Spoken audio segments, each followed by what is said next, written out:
Welcome, Sheena. Thank you so much for being here on the Magnetically Aligned Woman. Now, for everyone listening, I am a huge fan of Sheena.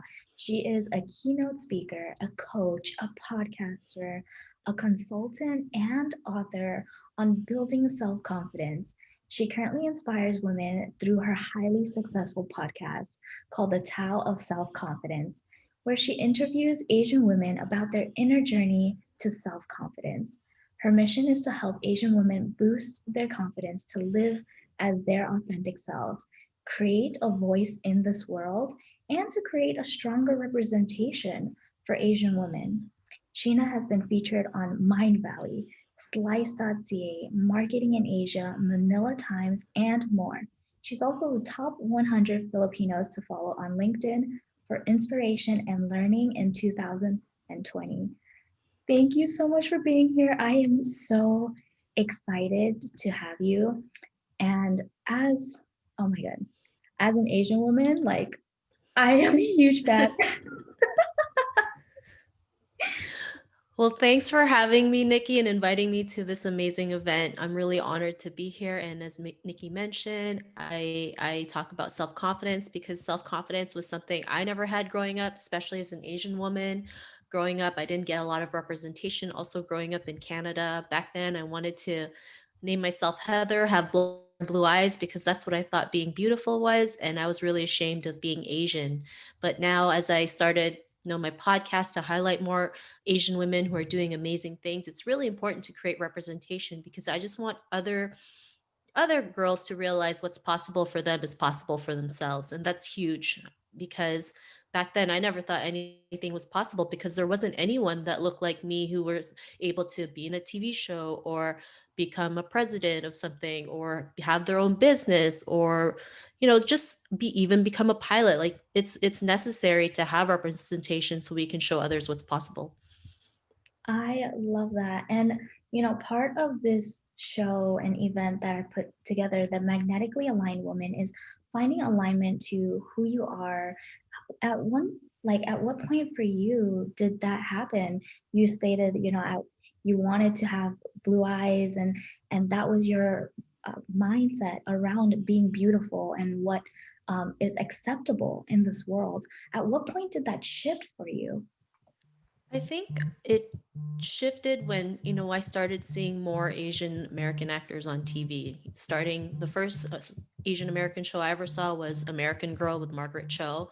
Even though that only lasted a season, I realized finally someone that kind of looks like me on TV. And then slowly, we had Joy Luck Club. And then fast forward about 20 years over, you get Fresh Off the Boat. Then you get Crazy Rich Asians. And then slowly, little by little, you see all this representation. I know there's still not enough and we still need more, but we have to start somewhere.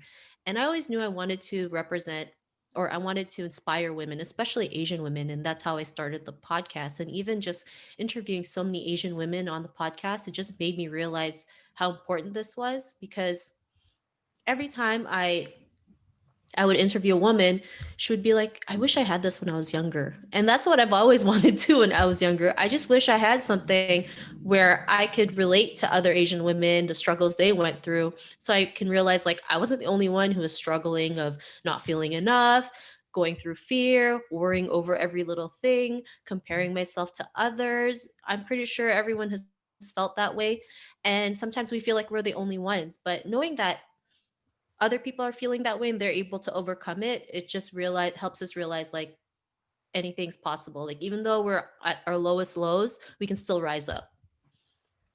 I love that message. And it is, it's very true. As coming from a very, the same background and seeing this myself and realizing a lot of my own self-worth conversations and feeling not good enough was because I didn't see other people like me doing it out in the industry. And it was just like when you see that something else is possible and that other people are doing it, then it becomes a reality for you. Then it becomes like, I can do it too. And for you, like, what does alignment mean for you coming to yourself? I think it's about being true to who you are, doing things that feels good, that can create a positive impact. Like for me, having a purpose is very big. This is why I do the podcast, because it's not just about me.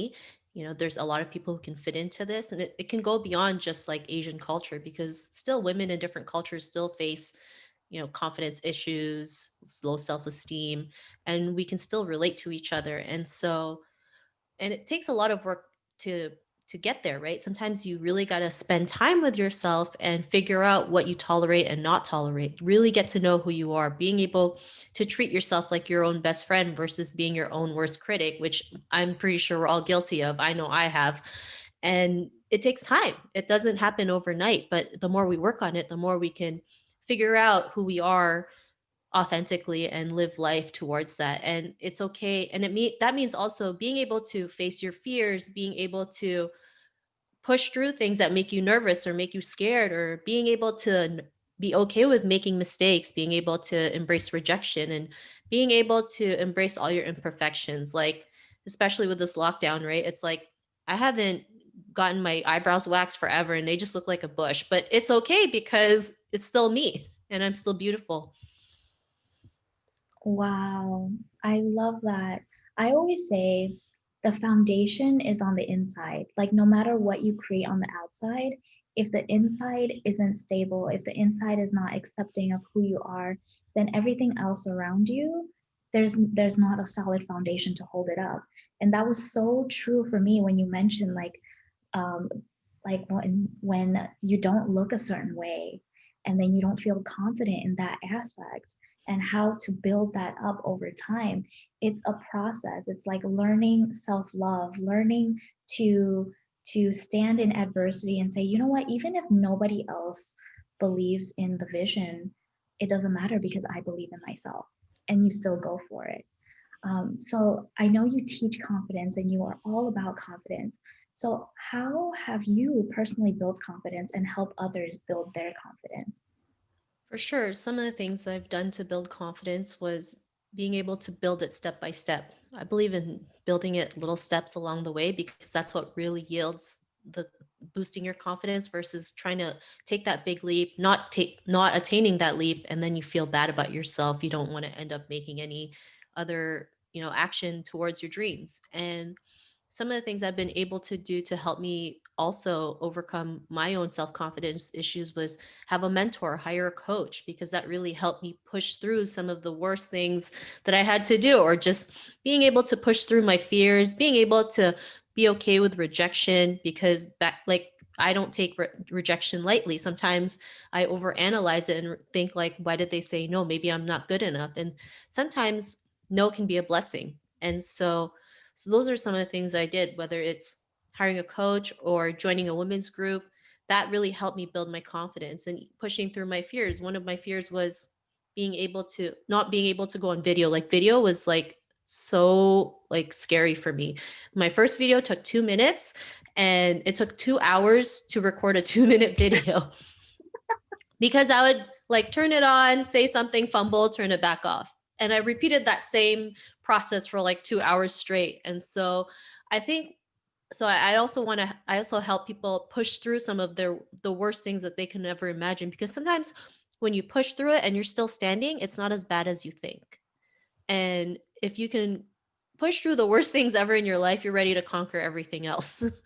And so it really does take time and take action, but you feel a lot better. And also, like, learning to unlearn some of the things that have been programmed in your mindset, right? Especially as children, we have so many programs that we've been taught that really hurts our confidence. And especially in Asian culture, we're taught to just follow what we're told to do and never rock the boat.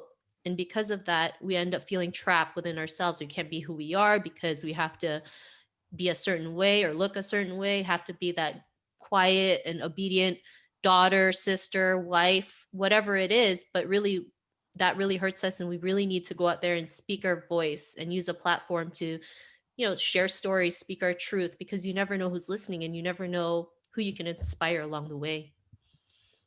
I love that. And for you, like, what were some of the personal imperfections that you've just embraced and actually started loving, something that you once thought was like was not good enough, and now you absolutely love that? Um, I guess just not sure if there's like one certain thing. It's just like all parts of me being able to just look in the mirror and say you're beautiful, even if you have like love handles. I mean, we have to learn to embrace that because it's a part of who we are. And even like I have a flat nose. I mean, I'm okay with it. Doesn't bother me.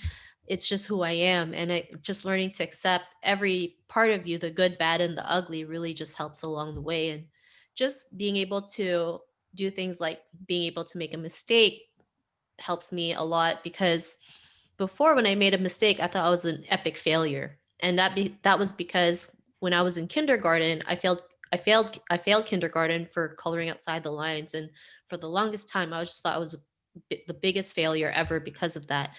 But now I see failure as something good. I see it as feedback. And so just because it didn't work, you can just try another way and another way and another way. And that's how successful people become a success, because they just keep moving forward and overcome every other failure. I remember when I interviewed one girl on my podcast the first season. She was telling me how she went bankrupt 3 times, but Mhm. every time she picked herself back up, it was a lot faster because she's done it before, because it happened to her before, and she knows the steps to get herself back up and thrive again. Amazing. I find so much connectedness in that as an Asian woman and as a high achiever, which is huge. It's like when you set a goal for yourself and then not being able to reach that goal, it's like, oh, my heart, like the only for me personally, I remember the only way to be happy was if I reached that goal, because everyone around me told me if you go to school and you get a good job that made a certain amount of money, that was what success looked like. That was what happiness is going to feel like. So I always delayed my happiness. I was always like, okay, well, until then, until I get that job, until I reach a certain point in my business, then I can be successful. Then I can consider myself not a failure, because otherwise, every other definition was considered a failure. And that was a huge detriment to my mental health because I just couldn't accept happiness in the moment. I didn't know how to be happy. I was always anxious, but shifting that mindset to giving myself some self compassion. And like you said, like allowing yourself to make mistakes, color outside the lines. And those are lessons learned. It's huge. It's like we have to give ourselves permission because nobody else is going to do that for us. Yeah, Yeah. totally. When you face like moments of self-doubt, when that comes up for you, like what do you do to overcome? So when I have moments of self-doubt, which I have a lot, I say 3 things to myself. I say I am love, I am enough, and I am worthy. And I keep saying that until I feel good about it. Yes, when you say it the first time, it's going to feel weird because it's something you've never done before, and anything you've done for the first time can feel a little out of place and awkward. But the more you keep doing it, the more you'll feel better about yourself. And I just use those 3. I don't need to say 101 affirmations. I just say 3. I am enough, I am worthy, I am loved. Because that for me is more than enough to go out there and just keep pushing forward. And I keep saying that to myself until I feel good. I love that. Thank you for sharing. I am enough, I am love, and what was the last one? I am worthy. I am worthy. Yes, yes, you are. And why do you think women are facing a confidence gap, especially now, like from men? I think it's how we're brought up to. As women, there's so many stereotypes we go through. There's a huge like gap in the labels women are placed on as well. Like I was watching a Fresh Prince of Bel Air reunion special. For those of you who don't know what Fresh Prince of Bel Air is, it's a show in the '90s. It's actually how Will Smith became who he is today. It started with that show. And so they had one of the characters who was the original character from the show, who played his Aunt Viv. And she was talking about how she was labeled as a difficult woman in Hollywood. And because of that, it killed her career. So some of the things that we label women can really not only hurt our confidence, it hurts our careers. And so we have to learn to eliminate those words, eliminate gender stereotypes. Because if we have this gap, this is why we end up having pay inequality, not having enough high positions for women, not having enough women CEOs. And so if we can help build more women up, rise them up, build their confidence, then we can solve some of these huge problems that we have. And because it's crazy, right? If a woman goes after what she wants, she's labeled as aggressive or, a certain swear word, versus a man, if he does the same thing, he's labeled as confident and courageous. But it shouldn't be that way. Both sexes should be labeled as confident and courageous, because it's not easy, especially as a woman. I think it's harder for a woman to go after what she wants, because we still face so many different things, so many different stereotypes, or we still face of like, that's not ladylike. Promoting yourself isn't ladylike. Selling your service or product isn't ladylike. But who decided what was ladylike and not ladylike? And so we need to eliminate these things, and it has to start with us as women, because we're guilty as well. I'm guilty of calling other women names from before, and I didn't realize that really hurts us as a whole. So we have to work together to bring ourselves up, so we can be able to have at least equal pay, or have high positions, have CEOs, have women leaders who can make the world a better place. And when it comes to confidence and like the people that you've worked with, what were some of the common themes that showed up? I think for women, a lot of women feel this imposter syndrome, right? Feeling they're not enough, feeling they're not worthy. And so I think that stems from your past like your past traumatic childhood traumas, right? How you were brought up, how you were taught to see things in a different way. Especially as Asian women, we've been told to just be quiet, be obedient, never rock the boat, make sure you put make others happy before you put yourselves happy. And that because of that, we're always thinking about, what other people think of us, or we're afraid to even go find our own happiness, or keep on going after something until we do hit that end goal. And then even if we hit that end goal, we still keep on going further because we're never happy. And so those are some of the common themes. The compare game as well. As Asian families, they love to compare cousins, who has the better wedding, who's the valedictorian, who has better grades, who has the better house. And that really hurts us, because then we end up feeling not enough because there's someone out there who's doing more. But sometimes we have to realize, like, their chapter one, their chapter 20 isn't our chapter one. And what you see on social media isn't always picture perfect, right? Especially like, sometimes you see these photos and you're like, oh, they have the perfect life. But never know what happens behind closed doors. I've, heard stories where women have been abused domestically, or they can't control the finances because the husband controls everything. And that's something that happens in real life. And it's just nobody talks about it. That's a huge thing that you mentioned because childhood traumas and childhood programming, it actually follows us into adulthood. And as I worked on myself this year and spoken to so many coaches who work in this industry, it all stems back to unconditioning or deconditioning these beliefs that we have been conditioned over time, and how we show up is, like in fear or like not feeling good enough, all the things that you've mentioned. It is because at some point in our childhood somebody told us you can't do that because that's not what women do. That's not what um, what success or whatever it may be, a relationship is supposed to look like. So we're constantly trying to chase this other person's definition of what happiness and success looks like, but we don't take the time to sit back and say, am I really happy with what I'm doing in life right now? Like, is this calling to who I am? And just like allowing yourself to explore, right? Like just Yeah. explore and be happy and be childlike again. So that Yes. is huge, huge, huge. And I know for you, like, why is creating representation so important to you? Well, for me, growing up, I never had that representation. So I was always ashamed of being Asian. I thought being Asian was something bad, or I just didn't feel beautiful in my own skin. And so this is why representation is huge, because I want future generations to be able to look at other, Asian people who are doing great things, realize like being Asian is something that's great, and I'm so proud of it because I see other people achieving great things, and they didn't have to change who they are. They're just their true selves. And so this is why representation is huge. I just want our future generations to see what's possible. Even in the present, I want Asian women and men to realize what's possible in themselves. And it just takes one person to create that change, whether you become the first actress or the first podcaster or the first president.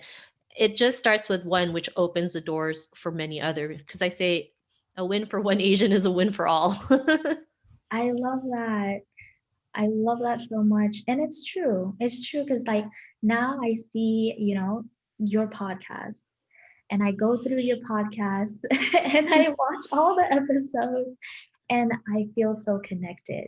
And the same when I go through like other women's success stories, it's like, wow, there's possibility out there. And it's very possible. All you have to do is shift your own mindset to create your reality.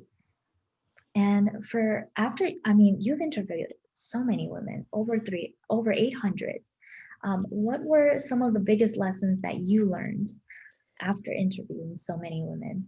For sure, some of the lessons I learned was that, you can figure everything out along the way. You don't have to wait for that perfect time. And I know, especially as women, we always have to feel like we need to make the perfect actions, the perfect plan before we go out there and do it. Sometimes you just got to go out there, be able to make mistakes, and just course correct along the way. Because as women, we are capable of figuring everything out along the way. That's something that I've learned. Another one is your past is not your future. I recently interviewed a woman who was a drug addict, went to state prison for 3 years, but is now a confidence coach. Was even featured on Dwayne Johnson's reality show. So it's just a big like proof that just because you had a bad past doesn't mean you would have a bad future. You can change at any given moment, and don't let your limitations stop you from going after what you want. Because I also interviewed a lady who flies a plane with her feet. She's the first armless licensed pilot because she was born with no arms. And that is a huge thing because sometimes we feel like our limitations stops us, but really we can use that and overcome anything and can still do the impossible. I love that. Thank you for sharing. And for everybody out there watching, can you give us like a quick summary of the top three things they can do right now to find more alignment with themselves and to build their self-confidence? For sure. So the first thing I do is if you're building self confidence, just take it step by step. You don't need to make big leaps because I believe the small actionable daily steps is what yields the big results. When you see on media all these overnight success, it's not overnight. They've been at it, for years before they hit it big. So don't be afraid to just take little steps here and like take little steps along the way. Take it step by step. You don't need to go from level 1 to level 100. Just start with level 1 to level 2. So that's my first tip. The second one is be able to celebrate every single success. As I mentioned, we've been taught to just celebrate the big things in life, but you have to be able to celebrate the small stuff as well, because the more success you celebrate, the more you'll attract success. I mean, one thing you can do is have a success log, right? Every success you had for the day, and even when you look back, you can imagine what you've accomplished in like a week, a month, a year. So celebrate every success. And third, this is something that I had trouble with, and I know a lot of women have trouble with, is asking for help. Don't be afraid to go out there and ask for help, whether it's to hire a coach, have a mentor, seek professional help, join a women's group, or talk to a friend. Be okay with that, because if you're doing this alone, sometimes you end up getting stuck in your own thinking and your own negative self perception of yourself. And so this is why sometimes you need a second set of eyes to cover those, to check out your blind spots and be able to correct them and help you push through some of the things that you're going through, whether it's overcoming fear, overcoming rejection, or unprogramming all the things that you've learned growing up. It's really important to seek help, especially during the pandemic. All of our mental health issues have risen up because we're stuck at home. And so now more than ever is needed to where now more than ever it's beneficial for you to ask for help. Yes. Thank you so much for sharing that with us. It is incredibly important. That was something I struggle with. When you say a Yeah. lot of women struggle with, that was literally me. Yeah. I'm me too. Don't worry.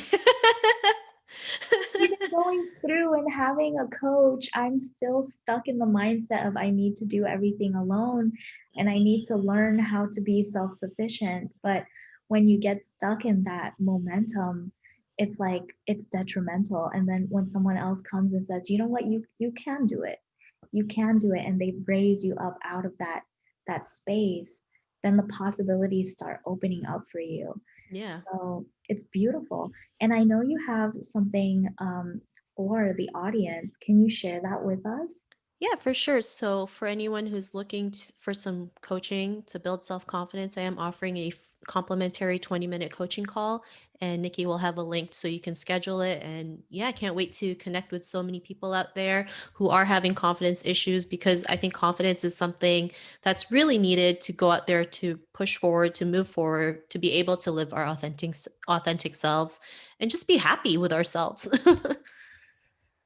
Thank you so much, Sheena, for sharing all of this amazing information and being here on the Magnetically Aligned Woman show. I cannot wait to share what you have to offer to the audience and for everybody watching. Please take advantage this, you know, building confidence, living your authentic style, finding purpose. This is all what life is about. So, thank you so much. And I cannot wait to see you guys on the next episode. Thank you.